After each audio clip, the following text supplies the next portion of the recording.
یا نبی سلام علیکہ یا رسول. سافٹ ویئر انجینئر ایسا سافٹ ویئر تیار کر جائے جس سے لوگوں کو دین کے کام میں آسانی فراہم ہو جائے، وہ بھی سب کے جائے. جب تک اس سافٹ ویئر سے فائدہ آیا جاتا رہے گا تب تک اس کو اس کا ثواب ملتا رہے گا زندگی میں بھی اور مرنے کے بعد. اگر کوئی انسان اپنی گاڑی کمائی سے ایک اینٹ مسجد میں لگا جب تک وہ مسجد قائم ہے تب تک اس اینٹ کے وہاں لگنے کا ثواب زندگی میں بھی اور مرنے کے بعد ملتا ہے. سبحان اللہ. یہ پہلی چیز. دوسری چیز او علم ينتفع به. مرنے والا مر گیا لیکن اپنے پیچھے وہ ایسا علم چھوڑا جس سے لوگ فائدہ ہوتا ہے. مثال کے طور پر حافظ قرآن اس نے اپنے پیچھے 100 شاگرد چھوڑا جس کے سینے میں قرآن محفوظ ہے. جب وہ 100 حافظ قرآن کی تلاوت کرتے رہیں گے اس کے استاد کو ثواب پہنچتا ہے. سبحان اللہ. آپ کو اچھی طرح یاد ہوگا آفاق منشی جی نے ہم لوگوں کو پڑھایا. میں آج بھی ان کا ہاتھ چومتا ہوں کیونکہ وہ میرے استاد ہیں. یہ نہیں دیکھتا کہ ان کی داڑھی شریعت کے مطابق ہے یا نہیں. استاد ہم جو بھی ہیں اپنی جگہ، لیکن استاد کا مقام اتنا بلند ہے. مجھے ایک بات یاد آئی. حضرت امام احمد ابن حنبل رضی اللہ تعالیٰ عنہ دفعہ نہر میں وضو بنا رہے تھے، ساتھ میں ان کا شاگرد. تو جدھر سے پانی کا بہاؤ ہو رہا تھا شاگرد ادھر بیٹھا، بیٹھنے کے بعد وضو کرنا ہی چاہ رہا تھا، اٹھ گئے. حضرت امام احمد ابن حنبل رضی اللہ تعالیٰ عنہ فرمانے لگے تم بھی وضو بنا لو، نماز وقت ہو گیا. عرض کرتے ہیں حضور آپ وضو فرما لیجیے، اس کے بعد یہ نازل کرے. فرمایا کیوں؟ شاگرد نے کہا مجھے یہ گوارا نہیں کہ میں جس پانی کو استعمال کر لوں اس سے میرے استاد بار بنا. جبکہ بہتا ہوا جو پانی ہوتا ہے وہ مستعمل نہیں ہوتا. آپ اس میں 10 مرتبہ ہوتے لگا 100 بھینس کو ڈال دو گائے، وہ پانی پاک ہے، صاف ہے، بہتا ہوا پانی ہے. آپ اس سے غسل بھی کر سکتے ہو، اپنی ناپاکی. ادب استاد کا یعنی کہ میں جہاں وضو کروں اور وہ پانی ٹچ ہو کر میرے استاد کی طرف جائے، یہ مجھے گوارا. اور ایک روایت یہ آتی ہے کہ حضرت امام شافعی رحمۃ اللہ تعالی علیہ نے کبھی بھی اپنے استاد حضرت امام محمد رضی اللہ تعالی عنہ کے گھر کی طرف پیر نہیں کیا. پوری زندگی لوگ صرف قبلے کی طرف پیر نہیں، پچھم طرف کیونکہ قبلہ. لیکن استاد کا عادت یہ ہے کہ کبھی بھی انہوں نے اپنے استاد کے گھر کی طرف پیر نہیں رکھا، پیر نہیں.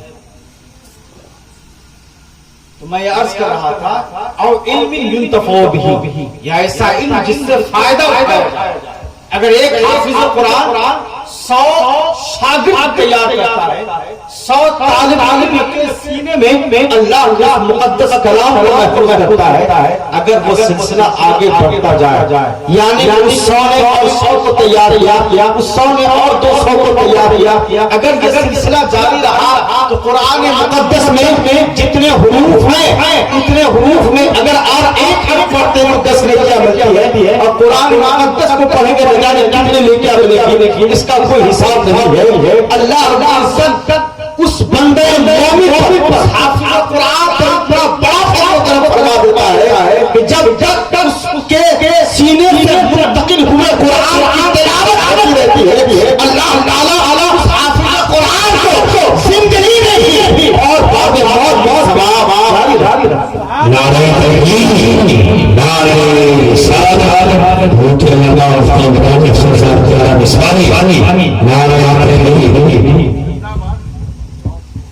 اب تیسری چیز آقا کریم صلی اللہ علیہ وسلم فرماتے ہیں اول صالح یدعو. تیسری چیز یہ ہے کہ مرنے والا اگر مر جائے اور اپنے پیچھے نیک اور صالح اولاد چھوڑ، نیک ہے، اخلاق مند ہے، سماج میں رہتا ہے، بڑوں کی عزت کرتا ہے، احترام کرتا ہے، چھوٹوں کے ساتھ شفقت سے پیش آتا ہے، اور نمازوں کی پابندی کرتا ہے، دین شریعت اور اس کے احکام کا خیال اس کا لحاظ. نبی پاک صلی اللہ علیہ وسلم فرماتے ہیں کہ ایسی اولاد کے ایک عمل کا ثواب ان کے ماں باپ کو زندگی میں بھی اور مرنے کے بعد بھی آتے ہیں.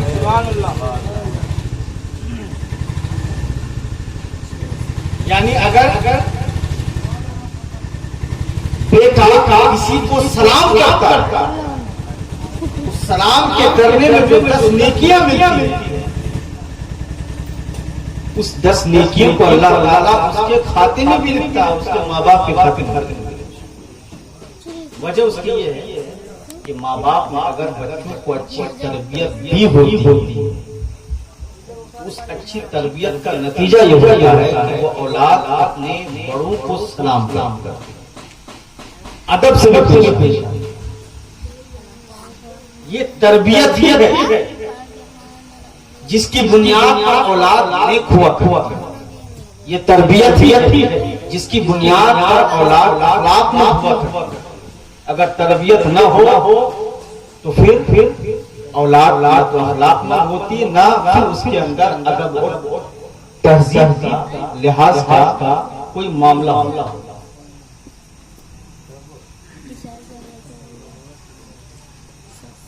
اسی لیے اپنے بچوں کے ساتھ تربیت کا معاملہ جو ہوتا ہے، اگر کوئی یہ سوچے کہ جب بچہ پیدا ہوا 2 سال کا 4 سال کا ہوا اس کے بعد تہذیب کا معاملہ ہوتا ہے، ایسا نہیں.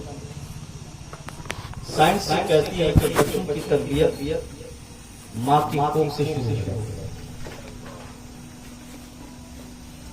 اب آپ بولیں گے کیسے؟ اس چیز کو نبی پاک صلی اللہ علیہ وسلم نے آج سے 1450 برس پہلے بتایا. سائنس نے آج اس کو کھول کر رکھا. سائنس کہتی ہے کہ ماں کی کوکھ میں اگر بچہ ہو تو ماں جو سوچتی ہے اس سوچ کا اثر بچے کے ذہن و دماغ پر. اگر وہ کسی چیز کو دیکھ کر ڈرتی ہے تو اس کا احساس بچہ بھی محسوس کرتا ہے. اگر ماں کوئی خلاصت یا گندگی دیکھے اور کوئی گناہ کے کام میں ملوث تو اس کا اثر بچے پر پڑتا ہے. اگر ماں قرآن مقدس کی تلاوت کرے یا درود پاک کا ورد کرے تو اس کی برکتیں بچے تک پہنچتی. اگر آپ پوچھیں گے اس کا ثبوت کیا ہے تو میں عرض کروں گا کہ سیدنا حضور غوث اعظم رضی اللہ تعالیٰ عنہ جب پیدا ہوئے تو 18 پارہ قرآن پاک کے آگے. سبحان اللہ. نعرہ تکبیر، نعرہ رسالت، فیضان سرور غوث اعظم. 18 پارہ قرآن پاک کے حافظ تھے، اور صرف اس لیے نہیں کہ اللہ رب العزت نے ان کے ذہن و دماغ میں اس چیز کو ڈال دیا. یہ تو اللہ کا کرم تھا، مگر ماں کی اس ورد اور اس تلاوت کی برکت بھی تھی جو سیدہ ام الخیر حضرت فاطمہ رضی اللہ تعالیٰ عنہا جو حضور غوث پاک رضی اللہ تعالیٰ کی والدہ ہے، وہ روزانہ صبح کے وقت اپنے گھر کے کام کاج میں فجر کی نماز کے بعد جب مصروف ہوا کرتی تھی تو شروع سے لے کر یعنی سورہ فاتحہ سے لے کر 18 پارہ قرآن کی حافظہ تھی، اس کی تلاوت کیا کرتی تھی، اور اس تلاوت کی برکت سے اللہ رب العزت نے سیدنا حضور غوث اعظم رضی اللہ تعالیٰ عنہ کو بہرا بنایا، اور آپ کا پیدا ہوئے 18 پارہ قرآن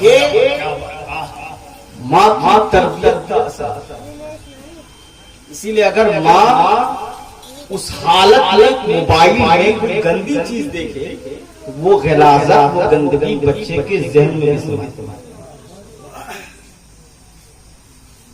اور میں تمہیں کہوں گا کہ صرف یہی نہیں بلکہ تربیت اور آگے سے شروع ہو۔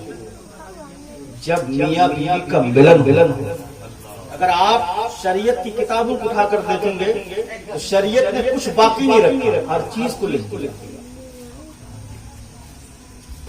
میں نے پڑھا اگر شوہر اور بیوی ملنے کے بعد گفتگو کریں تو بچہ گونگا پیدا ہو سکتا ہے۔ یہاں تک اگر اس دوران دونوں برہنہ ہو ننگا ہو تو بچہ بے حیا بے شرم پیدا ہو۔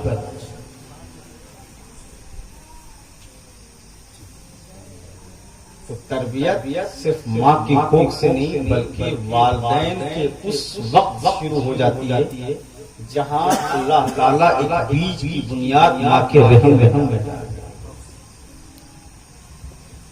یہ جو شریعت اسلام ہے اللہ تعالیٰ نے اس میں ہر چیز ہر شوشہ بیان کر دیا۔ میں زیادہ کھول کر بیان نہیں کر سکتا، میری مائیں بہنیں بھی سن رہی ہیں، مگر کچھ ضروری باتیں تھیں جو مرض میں ایک حدیث نکاح کے حوالے سے آپ کے سامنے رکھوں، اس کا گفتگو ختم کر دوں۔ ایک مرتبہ درود پاک پڑھیں جی اللہم صلی علی سیدنا و مولانا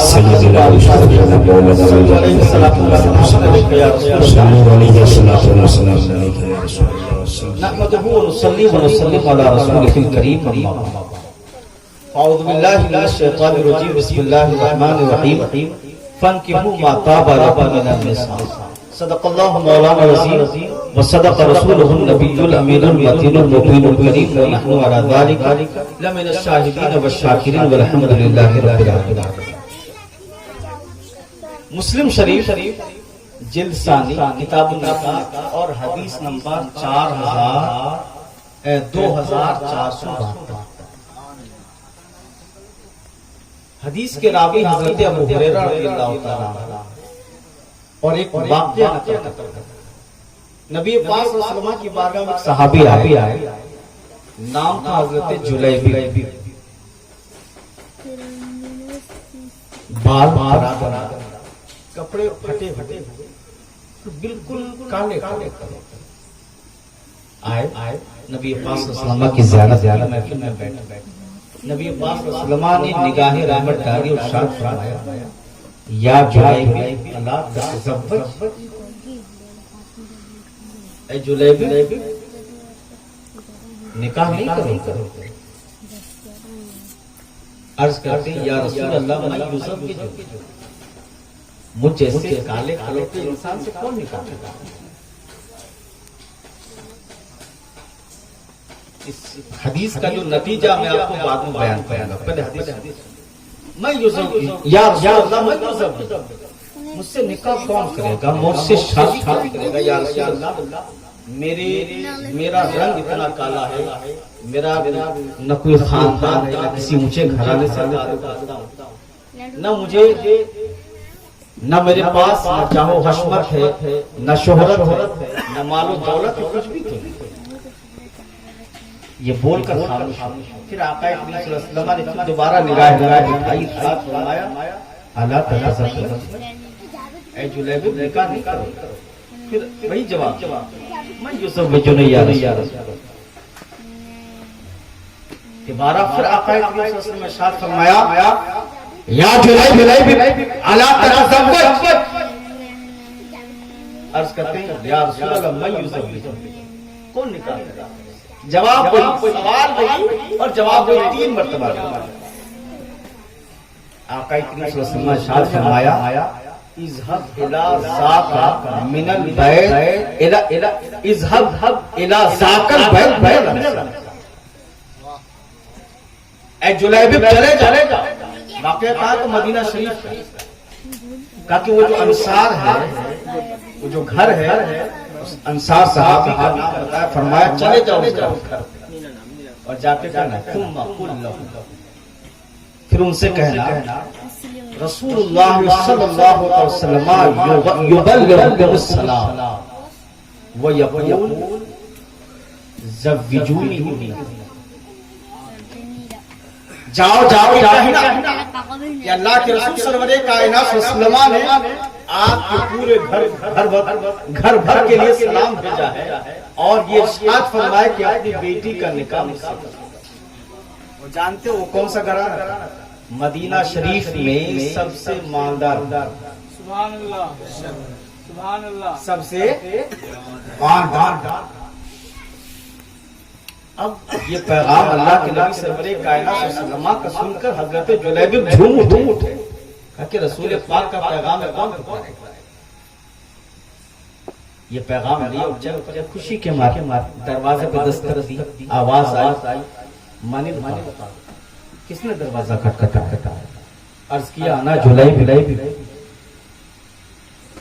میں جلیبی، اللہ کے رسول سرور کائنات صلی اللہ علیہ وسلم نے مجھے آپ کے پاس بھیجا پیغام۔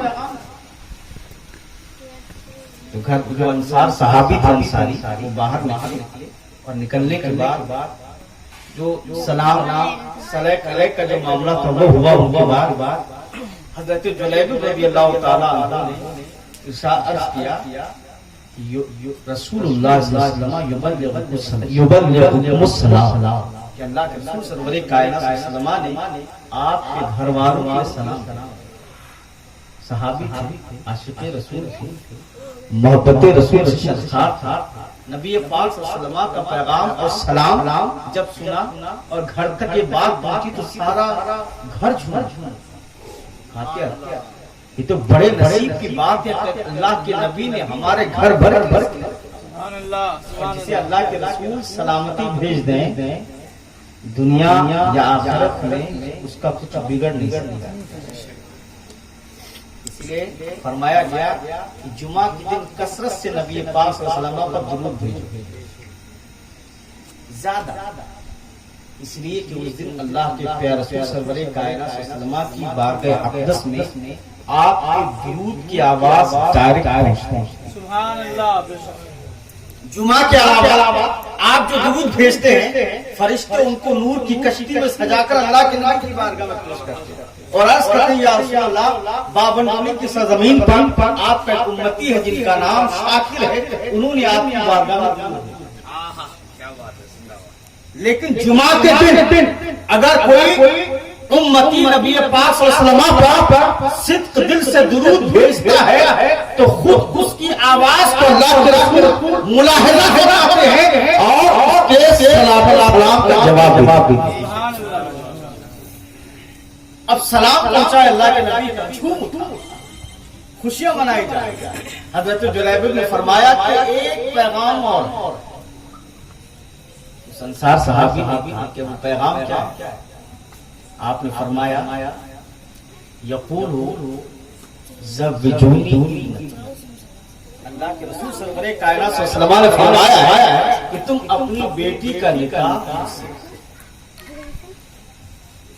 اب اس صحابی نے ایک نظر اٹھائی، دیکھا کالا کلر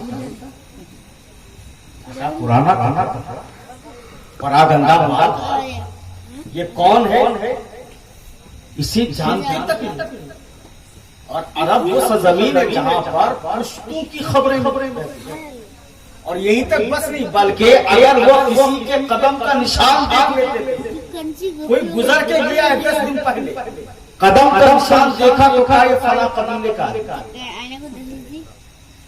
اتنے قیافہ شناس ہوتے،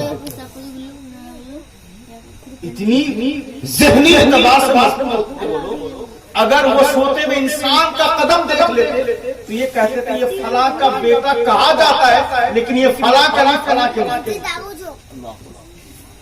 یہ ان کی قیافہ وہ لوگ ستاروں کو دیکھ کر حالات اور موسم کا پتہ لگا، گھوڑوں کی نسل تک انہیں یاد ہے یہ کس نسل کا؟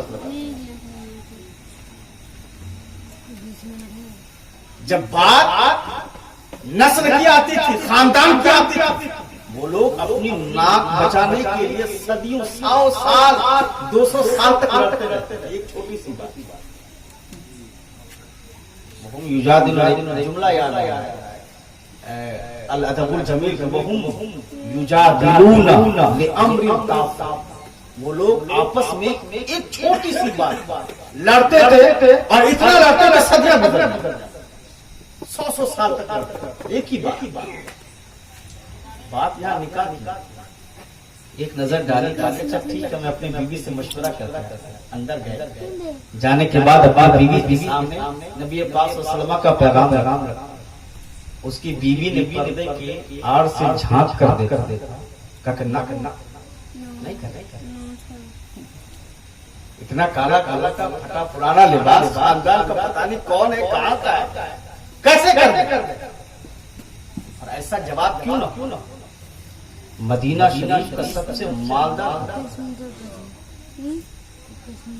بیٹی جو ان کی بیٹی تھی گھر میں بیٹھ کر سن رہی. سبحان اللہ. کہ نبی پاک صلی اللہ علیہ وسلم کا پیغام آیا ہے, یہ دونوں بیٹھ کر مشورہ کر رہے ہیں اور مشورے کا نتیجہ کیا. باہر نکلی وہ بیٹی جواب دیتی ہے اتردون علی رسول اللہ صلی اللہ علیہ وسلم امرہ. اے امی اے ابا کیا آپ اللہ کے رسول سرور کائنات صلی اللہ علیہ وسلم کے حکم کو اتردون علی رسول اللہ صلی اللہ علیہ وسلم امرہ ادفعون الی رسول اللہ صلی اللہ علیہ وسلم. ہرگز ایسا نہیں. ادفعونی الی رسول اللہ صلی اللہ علیہ وسلم, مجھے آپ اللہ کے رسول سرور کائنات صلی اللہ علیہ وسلم کے حوالے کیجئے.